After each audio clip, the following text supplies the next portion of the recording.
Hey everyone, alright, so I am going from a 6 gauge to a 4 gauge. Yeah, it's huge. It is literally huge. So, I'm going to talk about which method, reason why I'm going with the horseshoe and not the taping method. I will say this, I done my research, I looked into taping, I read, watched videos, and honestly, I would not recommend the taping method at all. I would be against it. Because one thing is what I have read, a lot of people who actually has done the taping method, their ears did not stretch to the length they needed or anything. So we're gonna have to find other alternatives to get this done. Plus, two, when you do the taping method, you're gonna have to take that piercing out every day, keep it clean and everything. And it's not really recommended because it's not gonna really work, especially tapers. They'll only get you up so far. I hate to say, because I found that out when I went to go put my 6 in.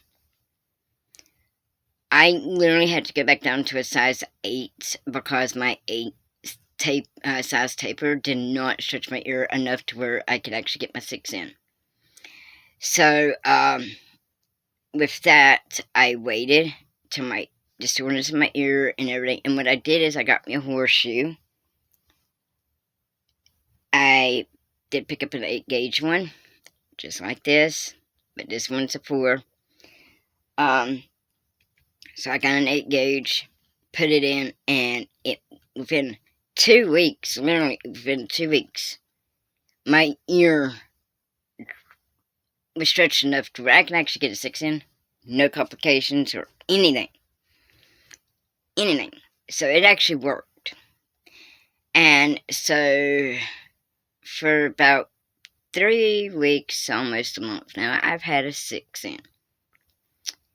And I will tell you right now, I would highly recommend using the horseshoes. Yes, they do have a little bit of weight to them. It's not a lot of weight, but it's enough weight to properly stretch your ear, and it actually takes less time. Surprisingly, it takes less time. So, because one thing is, that's what I used when I first started ear stretching. I used these. So, let me show you what I do to prepare my ear before I put it in and everything. So, before I even touch the area barehanded and everything, you're seeing me here sitting. I'm using a alcohol pad I use for my tea shots and everything else to properly make sure my fingers are clean before I touch the area. And give me a second, I'm gonna have to pause this so and my fingers are not touching my palm is. Alright, since I do have my hand clean, what I'm doing here is I'll go to the front, I will fold it just like this. I will fold it and I massage the area really well and everything, and then I'll get back here. It's a little hard. But see, I massage the area very well, trying to keep my hair out of the way and everything. Sorry if the camera angle was so terrible. There you go.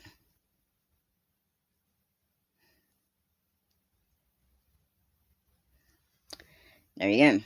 And yes, it matters how dirty your ear is, and my hair is a little dirty.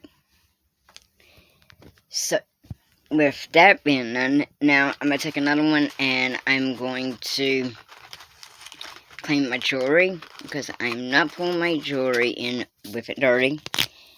At least with these jewelries, you don't have to clean as much. I clean mine like twice a week. That's it.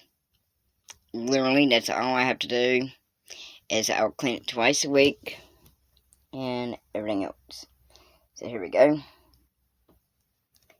I will spend some time getting this all clean, because I'm going to make sure this is properly clean before it even goes in.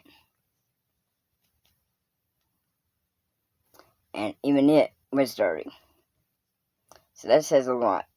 And I work around food a lot, so if you work around food at least 3 times to twice a week, matters exactly what position you do at work with food. So I'm gonna let this dry